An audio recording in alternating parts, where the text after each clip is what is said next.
Hai, perkenalkan nama saya Septia Apriliani. Kali ini kita akan membahas tentang cerpen. Nah, namun sebelum itu, teman-teman ada yang tahu nggak sih apa itu cerpen? Jadi, untuk lebih tahu lagi, mari kita membahasnya bersama-sama. Ketika memasuki kelas 11 SMA, semester 1 dalam pelajaran bahasa Indonesia, kamu akan bertemu pelajaran dengan topik-topik pelajaran yang sangat menyenangkan. Mengapa? Karena kamu akan banyak belajar mengenal dan memahami lebih dalam tentang cerpen, pantun, juga cerita-cerita dan buku lainnya. Apalagi untuk kamu yang gemar membaca, menulis, berimajinasi, dan memikirkan banyak hal. Tulisan seringkali menjadi media yang sangat cocok untuk mengungkapkan dan mengekspresikan perasaan serta pemikiran. Nah, salah satu bentuk tulisan atau karya sastra yang akan kita bahas ini adalah cerpen. Pasti kamu udah familiar kan dengan dengan cerpen, tapi apakah kamu tahu bedanya cerpen dengan novel?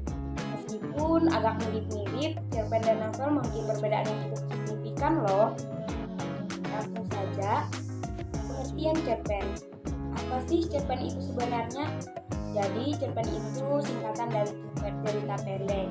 Nah, cerita pendek atau cerpen adalah salah satu jenis karya sastra yang berbentuk prosa fiksi. Bedanya sama novel, cerita di dalam cerpen cenderung lebih padat dan biasanya tidak memiliki banyak tokoh ya. Kalau orang-orang bilang kita hanya butuh sekali duduk untuk menyelesaikan satu cerita pendek. Mungkin bisa dicoba ya. Siapa saja bisa membuat cerita pendek, termasuk kamu yang masih duduk di bangku sekolah. Kehidupan di sekolah tentunya sangat menarik dong. Banyak kejadian-kejadian menarik yang bisa kamu ekspresikan ke dalam sebuah cerita pendek.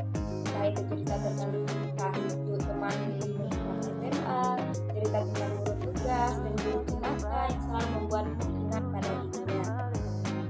Atau bahkan cerita-cerita manis yang mungkin ketika kamu malu mengekspresikannya, kamu bisa mewakilinya dengan menciptakan tokoh pada sebuah cerita pendek. Itu menarik banget.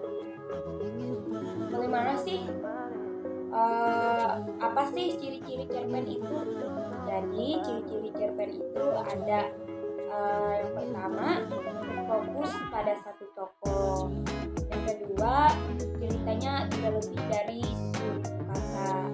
Dan yang ketiga, memiliki puncak masalah. Keempat, terdapat solusi atau penyelesaian masalah. Yang kelima, ceritanya padat dan langsung bertuju pada tujuan. Yang keenam, ada alur yang singkat membuat cerpen tidak memiliki tokoh yang banyak. Dan yang ketujuh, latar ceritanya terbatas. Dan selanjutnya ada fungsi cerpen. Cerpen juga punya fungsi loh. Apa saja sih fungsi cerpen? Mari kita simak baik-baik. Fungsi cerpen ada 5 fungsi, yaitu yang pertama ada fungsi rekreatif. Cerpen berfungsi untuk memberikan rasa senang, gembira, dan menghibur bagi seluruh pembacanya. Yang kedua, fungsi estetik. Cerpen memiliki fungsi untuk memberikan keindahan bagi pembaca karya sastra. Yang ketiga, ada fungsi moralitas. Cerpen dapat memberikan nilai-nilai moral kepada pembaca sehingga mendapat pengetahuan tentang hal-hal yang baik dan hal-hal yang buruk. Yang keempat, ada fungsi didaktik. Cerpen dapat mengarahkan dan mendidik para pembaca dengan nilai-nilai kebenaran dan kebaikan di dalam cerita. Yang kelima, ada fungsi religiusitas. Cerpen mengandung nilai-nilai yang terdapat pada ajaran agama yang bisa dijadikan teladan bagi para pembacanya. Nah, selain kelima fungsi tersebut, cerpen juga memiliki fungsi-fungsi lainnya tergantung dari maksud dan tujuan pengarang ketika menulis cerpen. Ada beberapa struktur cerpen. Nah, struktur cerpen terdiri 6 bagian. Yaitu yang pertama ada abstrak. Abstrak merupakan bagian cerpen yang menggambarkan keseluruhan isi cerita. Yang kedua, orientasi. Orientasi cerpen berisi ketentuan peristiwa yang menciptakan gambaran visual dari latar, atmosfer dan waktu dari cerita. Di bagian ini, kamu juga akan menemukan pengenalan para tokoh, menata adegan, dan hubungan antar tokoh.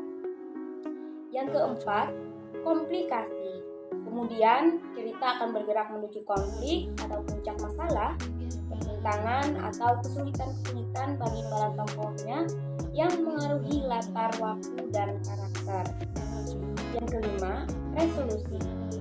Terakhir pada bagian ini akan menceritakan solusi dari masalah atau tantangan yang dicapai. Kamu juga akan mengetahui bagaimana cara pengarang mengakhiri cerita. Yang keenam, ada koda. Koda merupakan komentar akhir terhadap keseluruhan isi cerita. Bagian ini juga disebut kesimpulan cerpen.